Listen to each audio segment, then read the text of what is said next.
Hello everyone. So next thing I want to talk about, we stopped here in the last video. So next thing I want to talk about is that in addition to pulmonary and systemic circuits, within the systemic circuit, you got some very specialized subcircuits. So there's going to be very specialized pathways that you need to memorize. First one we have is the coronary circuit, and then we have the pulmonary circuit. Coronary circuit, we already kind of talked about it, and we'll just kind of review it again. We did that when we did the heart. And then pulmonary circuit, we also talked about it, but I'll kind of redraw it for you. And then we have the cerebral arterial circle and hepatic portal system. We're going to discuss that too. That has to do with the digestion and your liver. And then the really interesting one is going to be the fetal circulation. So we're talking about these in the next portion of this video. And the fetal one is very interesting because there's no oxygen in the lungs of the fetus. So the fetal circulation, you actually have three bypasses total. That prevent two bypasses, and then there's one in the liver. So we're going to talk about that prevents the blood from going to the lungs, and then the third bypass prevents it from going into the liver because the liver is not mature anymore. So there's no point in going in there, and especially because the blood is coming from the mother and the fetus, and the blood is already clean. So first one, as we said, that coronary refers to the heart or the blood vessels of the heart. So coronary refers to blood vessels of the heart, and this is the one that uh, you know that are going to be found on the anterior of the heart, and then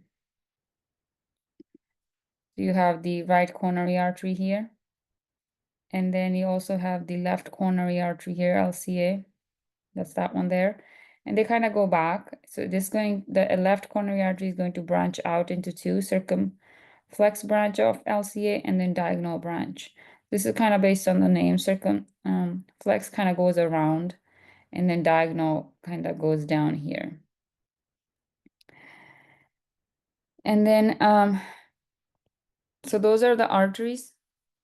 And then the blue ones are going to be the veins. This is the posterior side of the heart.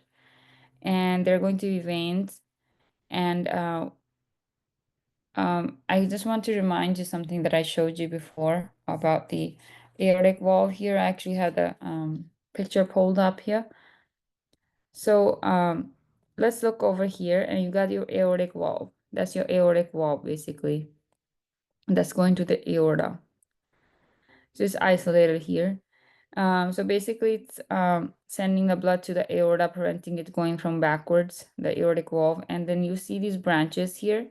These are going to be the coronary arteries. You got this one hole right here, another one here. So this is the right main coronary artery, and this is the left main coronary artery. So going back to our lecture here. So these coronary arteries, they're coming off, and it's they're basically coming off of the aortic valve. So that's where they're found. And then you need to identify these on the heart model in the lab. And then you don't need to memorize everything here, but the ones that are labeled at least. So the right coronary artery, left coronary artery, the complex branch of the left coronary artery. And then you have this posterior side here where you have the great cardiac vein. And then that drains into the coronary sinus, which is going to drain into the right atrium again. So eventually everything kind of starts coming back to the right atrium. And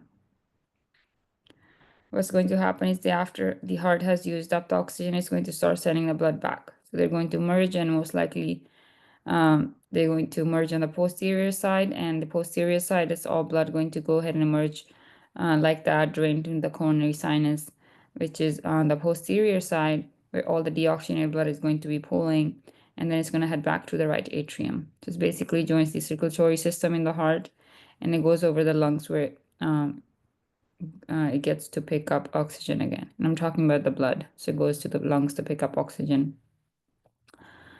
So you need to know all the ones that has arrows. And then we got the right coronary, left coronary artery, circumflex flex branch, great cardiac vein, and the coronary sinus.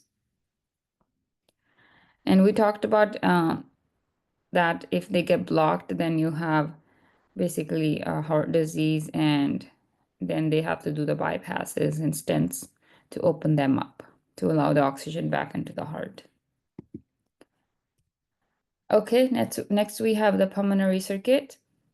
So let's remind ourselves that what's going on over here is that the heart is going to send the blood over to the lungs, and it's going to go over to the lungs, and the lungs is where the gas exchange is going to happen, where the carbon dioxide gets dropped off, oxygen gets picked up, and they're these little microscopic capillaries. That's where the gas exchange happens. And then the colors are basically kind of showing the mixing of the blood, and it's opposite of what you would expect, right? It's going to be so the right side, it's going the blood away from the heart, but it's deoxygenated blood. It's just blue, but it's going to the lungs, and then when it's coming back, it's red towards the heart, and that's oxygenated blood. So that's the pulmonary trunk, and then you have the pulmonary arteries that are coming off of it. So pulmonary arteries, notice they're blue, even though they're called artery, and because it's sending deoxygenated blood away from the heart, and then artery, try to remember the A for away, and then to the lungs. So now we get to the left lung and the right lung, and it picks up oxygen and then goes towards the heart. So those are going to be called pulmonary veins. So these are called pulmonary veins. So that's going to be the one place in the human body where colors are reversed. So if you get blue arteries and then you get red veins, like it's going to basically reverse the colors. And this keeps happening until you die. It keeps picking up the oxygen. So just to kind of give you a little bit of breakdown. So blood flow from the right heart goes to the lungs. Gas exchange happens in the lungs. So I kind of want to write it down for you in case you kind of didn't put it all together. So let's see if I can do that. So basically this whole thing, that blood flow starts from the right atrium, and then goes to the right ventricle, goes to the lungs, gas exchange happens, and then comes back. So let's just talk about that a bit. Let's see. So I'm going to try to see if I can just kind of write this out. So this is going to be the pulmonary circuit. I'm going to try to break it down for you. If you already did this, already put it together, that's good. Then this will be a review for you. So we were talking about the vena cava. So superior vena cava. So what's basically draining in the right atrium? So we have the superior vena cava that's going to the right atrium. And then we have the inferior vena cava going to the heart. And then we just talked about this one, the coronary sinus that's going to the right atrium. And I'm just going to say right atrium here.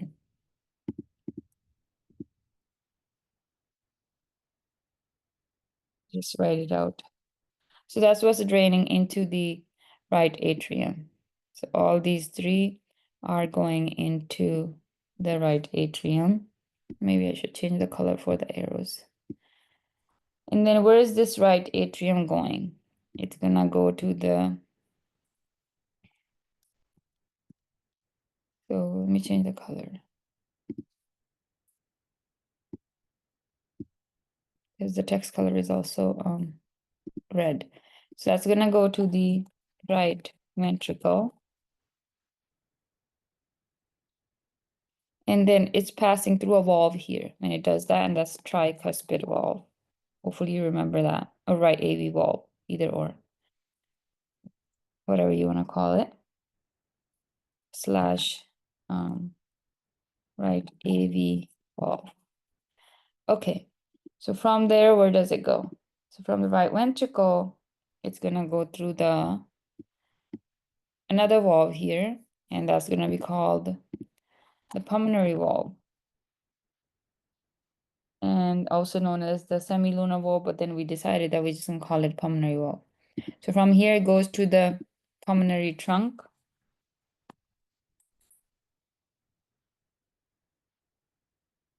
which is going to bifurcate. I'm going to just say bifurcates into right and left pulmonary arteries.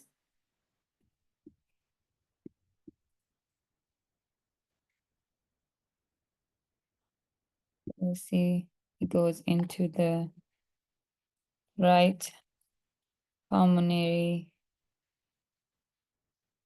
artery, and then also the left pulmonary artery. Now it has gotten to the lungs, basically. So what's happening in the lungs? It goes to the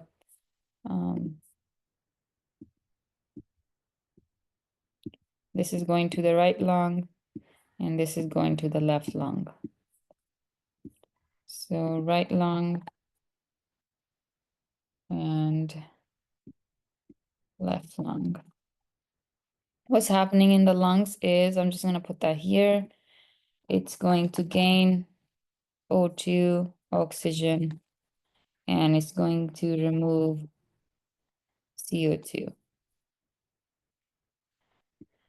And then where does it go from there? It's going to go back to the left atrium.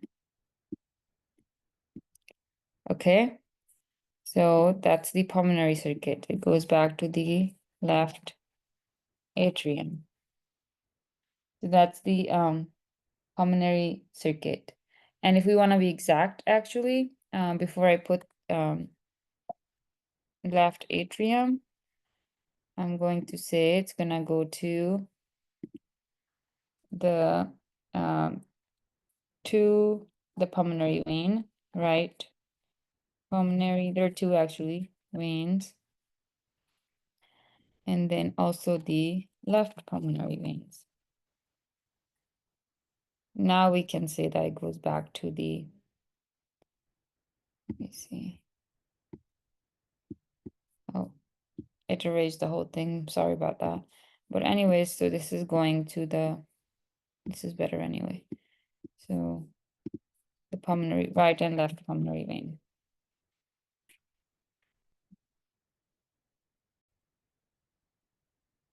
So it's going through right and left pulmonary veins. And then from there is going to the atrium. So I'm gonna say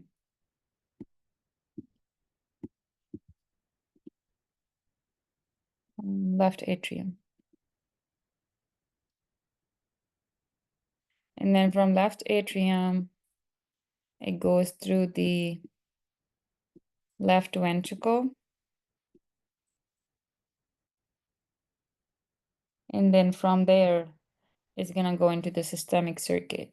So I want you to kind of note this down, and we're gonna pick this up again when we get to the hepatic portal system. So let's see.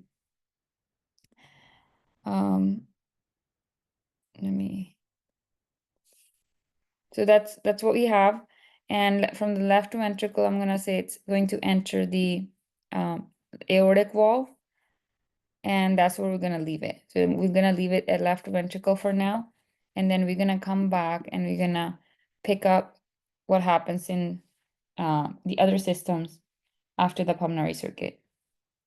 All right, so I'm gonna erase this, and I'll go to the next slide, which is the cerebral arterial circle. So basically, there are multiple ways that there's a lot of redundancy. So if you, there are multiple ways for the blood, oxygenated blood to reach the brain tissues. And that's going to make sure that the brain has blood supply in case there's a clot or something. So this is called the circle of Willis. This is called the circle of Willis. It's talking about this basically in, now we call it cerebral arterial circle. So it's called circle of Willis, but they're both the same thing. So there's lots of blood supply in the brain, lots of vessels going on. There's another picture here. If you were to put latex just in the blood vessels and kind of get rid of everything else, this is what you would have. So there's lots of redundancy. And this is, um, where you also have um, your other glands and stuff too. But if you just look at the blood vessels, there's lots of redundancy going on. Um, so let's pretend that you took the brain out, you flipped it, and you're looking at the ventral side. This is the inferior view. And you're looking at the belly side, and that's going to be basically this is the pituitary gland here, right here in the center, and around it you have the circle of Willis. So an example I can give you for this is it's just like a roundabout, and in Europe they have a lot of those. We don't have that many here, but you will see every now and then. So those are, and there are different names. We're going to talk about the names in a little bit. So like middle cerebral artery, anterior communicating artery. So the whole point here is basically redundancy. That means if there was a blood clot right here, maybe in this area, like right here, there's still a way for the blood to come over there, because it's a circle basically.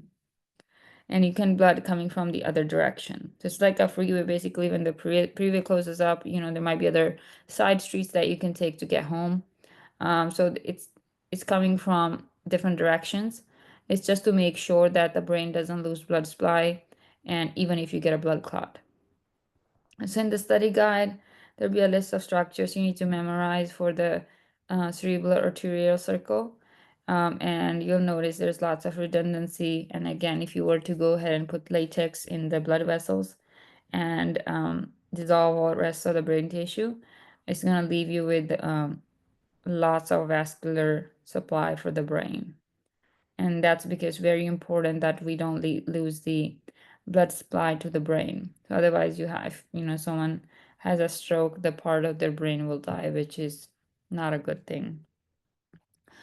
Okay, so let's look at the blood vessels. So if we look at this circle here, circle of Willis, you have a couple of them. You have the anterior cerebral artery that's going up here, and anterior communicating artery in between here, and then you have the middle, and you have posterior. So easy way to remember it, you first remember anterior, middle, posterior. And then this is also on top, but it's in the cerebral area. So it's anterior cerebral artery. And then other one you have to know when they come together here is the basilar artery. And then one is going to be the common carotid artery. And then this one, and the one that's coming off of the basilar is the vertebral artery. So let me see if I can kind of write this out for you. Maybe that'd be helpful. If not, I would recommend maybe go to KenHub, or go to YouTube. Maybe you can find some videos that might be making it easier for you to understand. All right, so the way sometimes people draw a hexagon and go from there. So I'm just gonna do it a little bit differently instead of a hexagon, just to make sure that we kind of understand it. All right, so we said that we wanna so not make a point here. There's a point here, and then here, and one is coming off of this. And this is kind of going up. Okay, so I'm gonna name this anterior communicating artery. And then we have the cerebral, so anterior cerebral artery. And then I said easy way to remember is remember anterior first, and then you have the middle one, middle cerebral artery. There's another E, and then we have the posterior one, communicating artery. And then we, at the end, we have, right here, we have the posterior cerebral artery. So if you kind of zoom in on it, this is how it's kind of connected, and then they come together here. And I said that when they come together here, it's called the basilar artery. and then it divides again, and this is called the, so this is the basilar artery, and then this is called the vertebral artery.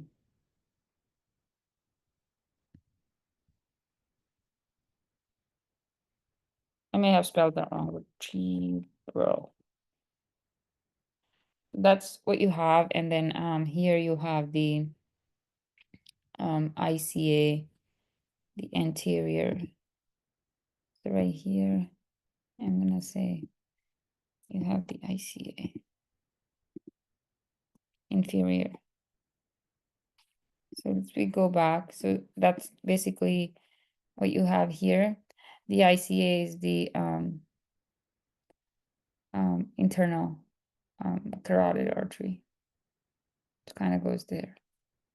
Anyway, so these are the important ones that you should remember, and I misspelled some things, so please take a note of that. That's not how it's posterior is spelled. I rely on spell check a lot. Sometimes it doesn't kind of note it down. So going forward, let's see, I'm gonna clear this up. Okay. We are moving on to the hepatic portal system now. So the hepatic portal system, the hepatic is referring to your liver. And one thing that's something that refers to the liver and also digestive system. So if you haven't done if you don't know the prefix, it's hepato. Hepato means liver. And if someone has hepatitis, itis means inflammation. That's inflammation of the liver. So what's happening here is you got a system and you eat or drink stuff, it's going to dissolve into the blood and in your intestines.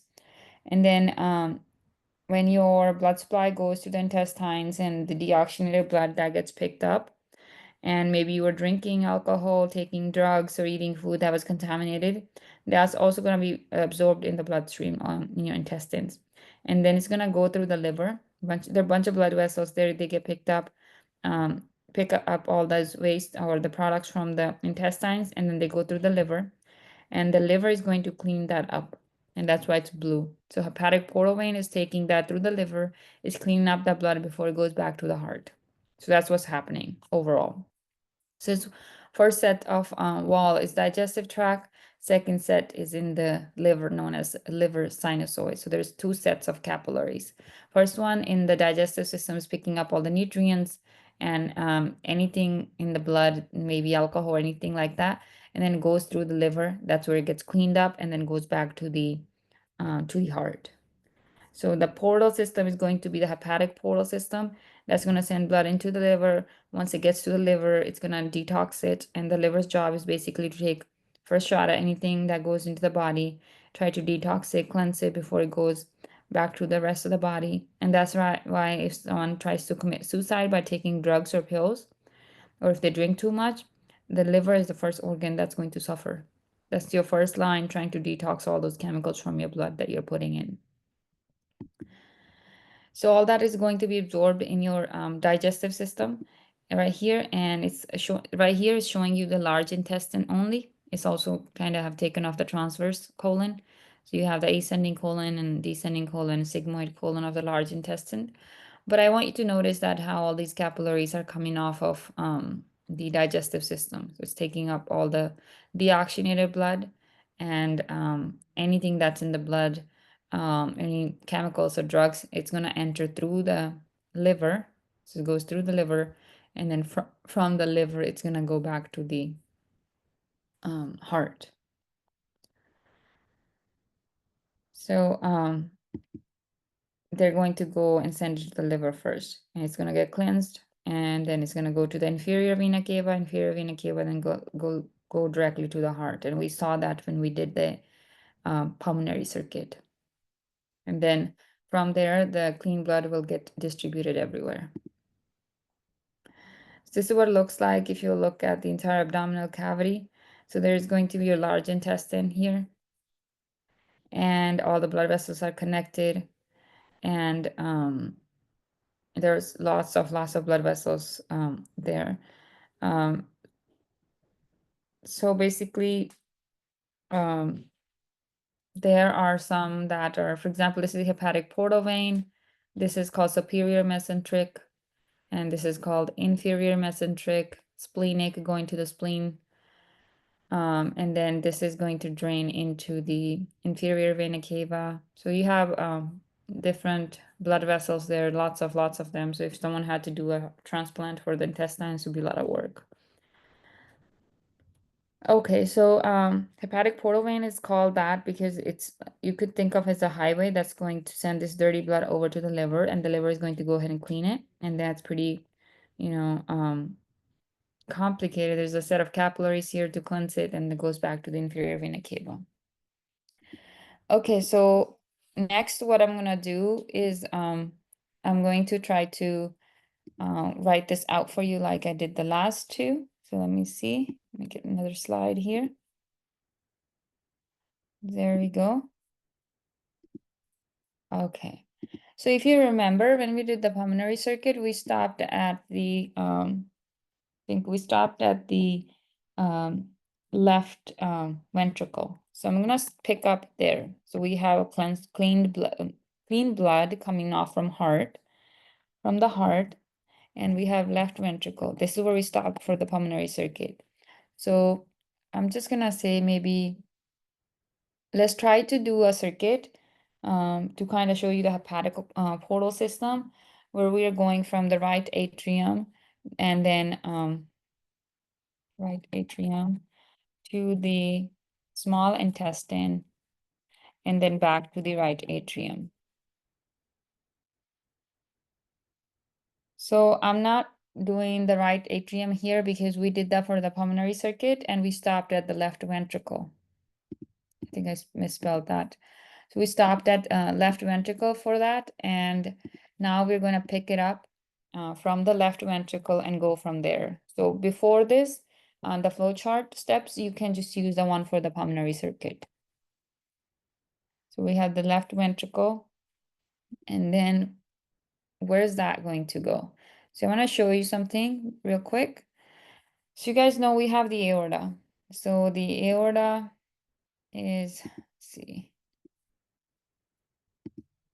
that's the aorta. So we have the aortic valve, that's right there, and then it goes into the aorta. So we've been just calling it aorta so far. So what I want to tell you is that when the branch is going up from the heart, so here's the heart, and if you have the aortic valve, that's the aorta, and it's kind of going upward. So if it's going upward, it's called ascending aorta, and then it kind of turns. That's called aortic arch. Starts to go down, descending aorta, gets to your abdomen, then it's called the abdominal aorta. So far we've just been calling it aorta, but it's separated depending on where it is. So that's the reason I mentioned it, because I am going to write all those parts here for you. Okay, so after the left ventricle, we're gonna say it goes through the aortic valve. So I'm just gonna say aortic valve here. And then from there, it goes to the ascending aorta. And after ascending aorta, we have that's something that kind of turns round, and that we call that aortic arch. And then after that, we have something that goes down. So going back here to ascending aorta, aortic arch, and now it's going down, and that is called the descending aorta. And then it's going to enter the chest cavity, or that area. So that is called the thoracic area, thoracic aorta. And then after that, we have the abdomen. So then we have the abdominal aorta. After the abdominal aorta, it's going to go into the intestines. And if you go back on the last picture, I'm not going to go back right now because it's going to show you all text. I can try, but it's probably going to show you all text there. There. So we are trying to do the intestines, and then you have the superior mesenteric and inferior mesenteric artery and vein. So I'm just going to say that it's going to enter you can use your textbook to kind of pinpoint this, but it's going to enter superior mesenteric artery. So right now it's taking the blood to that area, so it's the artery. When it comes back, it's going to be the vein. And then from there, it's going to go to the capillary bed, which is in the digestive system. That's the first set of walls that we talked about. So that's the capillary bed of small intestine, because that's what we're trying to trace. I'm just going to say that. And then from there, now it can go back, right? So it can go back now. It's going to go back through the veins. So we're going to say the superior mesenteric vein. And that's usually, the names are usually opposite for the most cases, except for the jugular vein and the common carotid artery. Usually the names are the same, and then you put the arterial vein at the end. And then after that, it's gonna go through, not directly go back to the heart, it's gonna go through the liver. So it's gonna go through the hepatic portal vein now. So the blood can get cleansed before it goes back to the heart. So that's where it goes, hepatic portal vein. And after the hepatic portal vein, it's going to go back to the inferior vena cava. Um, but there is something else that I want to mention very quickly. So it's, I'm going to say capillary bed of the liver. This is the second set of capillaries. So we had a first set and then we had a second set. So this is going to go to capillary bed of liver. And from there, the hepatic vein is going to pick it up. So remember, this is called hepatic portal vein. You also have a hepatic vein that comes off of the liver. And from the hepatic vein, it's going to go to the inferior vena cava.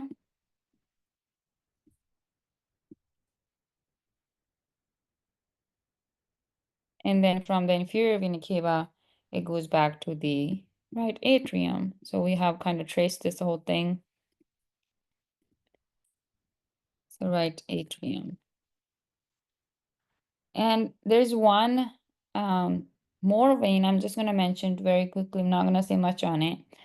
That's coming off of the liver, and that's called the azygous vein. So that's just another route that it can take. And then that one doesn't drain in the inferior vena cava. That one drains in the superior vena cava.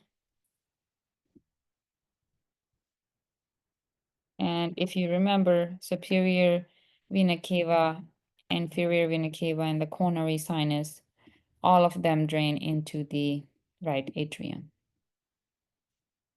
So that's the pathway for the hepatic portal system. And we just tried to do this one. And again, we were supposed to start from the right atrium, but I already did the pulmonary circuit that started from the right atrium. We kind of stopped at the left ventricle for that. So that's where I picked it up, and then we kind of went from there. So I'm going to try to clear all this. And again, if you need to pause it, reverse it, feel free to do that. So what we have next.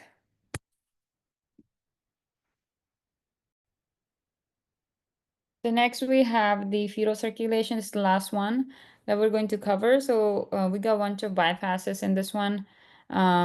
So before, we talked about it a little bit when we talked about the heart. So let's talk about what's happening inside the womb. So inside the womb, there is uterus. So there is the uterus, and I'm gonna try to draw that. That's uterus, and then you have the cervix, and then here you have a structure that's called the placenta. So that's the structure that kind of starts growing on the wall of the uterus, and then you have this umbilical cord coming off of it, and then I'll just try to draw a baby here that's kind of connected to that umbilical cord. So this is something that comes out afterwards, after birth. So this is called afterbirth placenta. And it's not actually fetal tissue. This is placenta. This is DNA from mom. So there are cells from mom. So if you were to draw this, it's going to grow on the wall. if you're lucky, but sometimes it grows in this area and it's gonna block the opening basically. And then you have to do a C-section, and you have to take the baby out that way. So that's that. And let's talk about what's happening here. So you have this umbilical cord that's going to the baby, and it's going to have umbilical arteries and umbilical vein. First thing I want you to notice, there are two umbilical arteries and the color is blue, and there's one umbilical vein, the color is red. So basically what placenta is doing, it's going to take oxygen from mom's blood. It's going to take all of the chemicals like glucose and nutrients from and the food from there, and it's going to send it over to the umbilical cord. And the umbilical cord sends the clean blood with the oxygen to the fetus. And that's the reason that, when females, they are pregnant and they're told not to strain too much, because that can basically dislodge the placenta from the wall, and that's not going to be good. And because it's supplying everything to the fetus. So there is one umbilical vein and there are two umbilical arteries, and I want you to notice down the colors for those.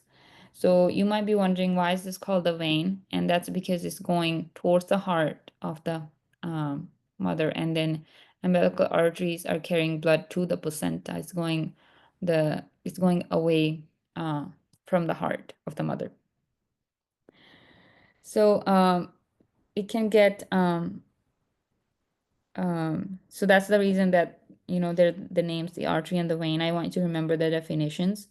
So the blood is drying blue and red, so the colors can be confusing, so just try to remember the definitions. And again, there are two arteries, two umbilical arteries, and there's going to be one umbilical vein. And the way you can remember it, just remember maybe Ava. So remember Ava. So if you were to take do a cross section here, and this is what the cross section would look like. You're gonna have this basically. So this would be the Ava.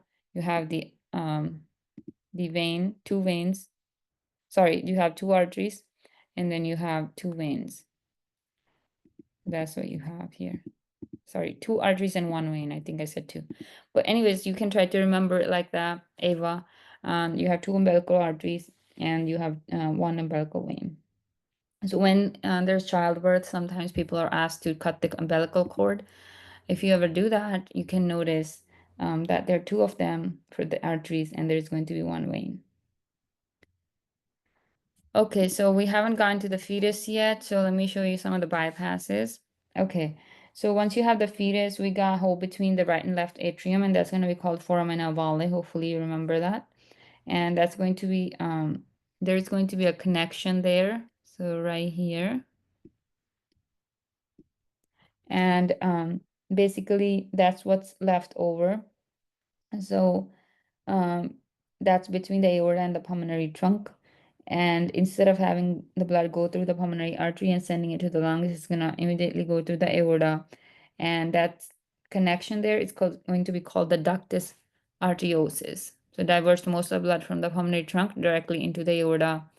And so the diverted blood, it bypasses the lungs because it's already oxygenated.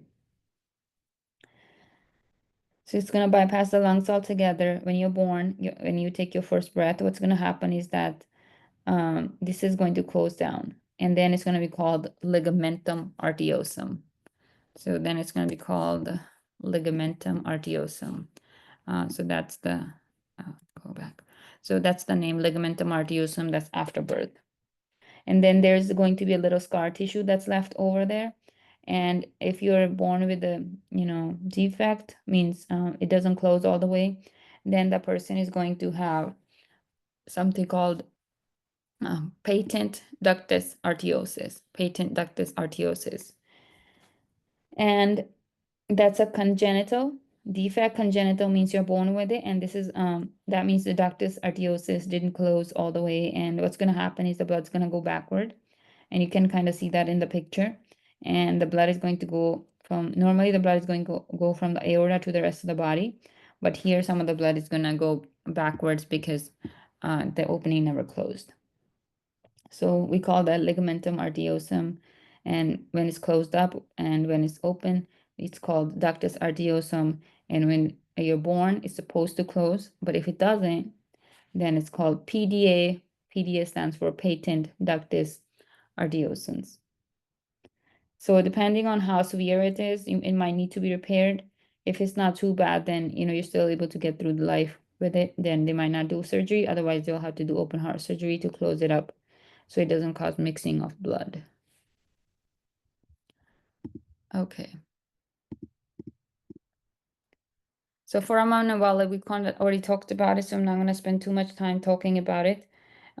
So you got this hole we learned, and that in the bony markings lab, it's called foramen, and it's oval shape, so it's called foramen ovale. It's oval in shape. It allows the blood to bypass the lungs because what's happening instead of going down to the lungs, the blood is it's already oxygenated, so it doesn't need to go to the lungs, and there's fluid in the lungs anyway of the fetus, and it's going to bypass the lungs altogether. And when you're born, it's going to close, and when it closes up, it's called it's called fossa ovalis. And then if that stays open or partially closes, then there's going to be an issue. So fossa means depression. It's almost like a scoop. So it should close when you're born. If it doesn't close, then they can do an ultrasound and they might need to do a surgery to repair it or to close it. So we said there were two bypasses. So we had the foramen ovale that turned into foramen, the fossa ovalis. That was one bypass. The other one we talked about was the ductus arteriosus, and they both exist in the heart. The third one is in the liver. This is called ductus venosus. And again, I said earlier that the liver is not functional here. It's not able to detox anything. Therefore, there's no point of sending blood over to the liver because it's not mature. It doesn't have the ability to cleanse the blood, and the blood is coming from the mom. It's supposed to be clean anyway. So it's already been cleansed. So you should need to go through the liver second time. So what's happening here, you don't need to send the blood to the liver. And there's a blood vessel behind the liver. It's underneath, and it's called ductus venosus. This will bypass the liver, and um, and then it's gonna go straight into the inferior vena cava, and then that'll go into the um, into the pathway for the rest of the body. Um, so basically, when you're born, this is also going to close because then the liver will start to work. It's gonna be mature enough. And then what we're gonna call it, we're gonna call it ligamentum. Just like we called the previous one ligamentum arteriosum. This one is gonna be called ligamentum venosus. So that's the name of it. So that's once it's closed up. I'm not really sure if there are any instances when it stays open, but I'm not sure if that's gonna have very big impact on the health of a child. So before I go on the last slide, next slide is the last slide. Let me see if I can also write down what we just covered. Maybe it'll make a little bit more sense. If not, then again, go read your textbook or look up KenHub. Okay, so let's see. I'm gonna say we start with the placenta, and then placenta is going to go into the umbilical vein.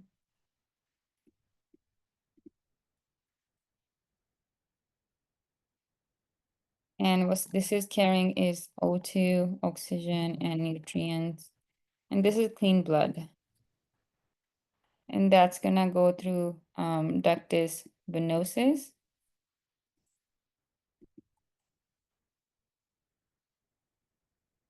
which goes into the inferior vena cava. So I'm just gonna say IVC for that, inferior vena cava. And then that goes into, we already know, the right atrium. So that goes into the right atrium. which is going to have a foramen ovale. And again, this is for the fetus. So that's going to have foramen ovale. And then that goes into the left atrium because it's going to bypass the lungs. So that's the second bypass. Left atrium, and then left atrium goes into the left ventricle. We have the left ventricle, and that's going to go into the aorta, and then you can, remember the ascending aorta, aortic arch, descending aorta, and all that. So we have the aorta, I'm just going to call it aorta for now, and that's going to go back into the systemic circulation. So it's going to circulate through the body.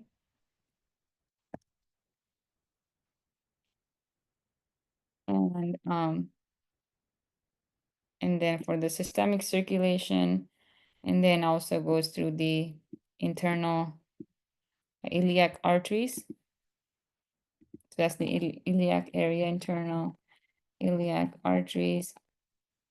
I just mentioned this because I want to bring it back to, this is supposed to say internal. I think I misspelled that.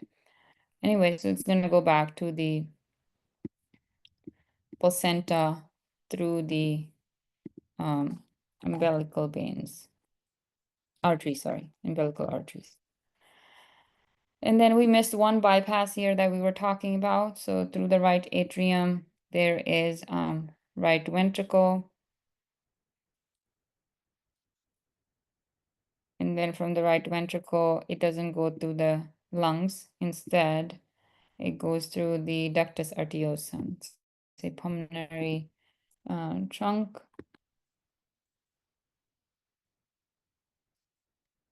And then it goes to the, it doesn't go to the lungs, but instead it goes through the ductus.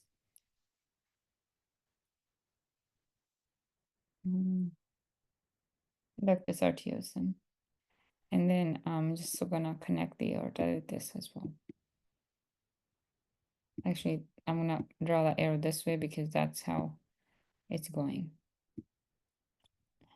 Okay, so we have three bypasses here. Let me change the color. We have this one, we have this one, and we have this one. We have three bypasses, and when you're born, they're all supposed to close. And we call this one, when you're born, ligamentum venosus.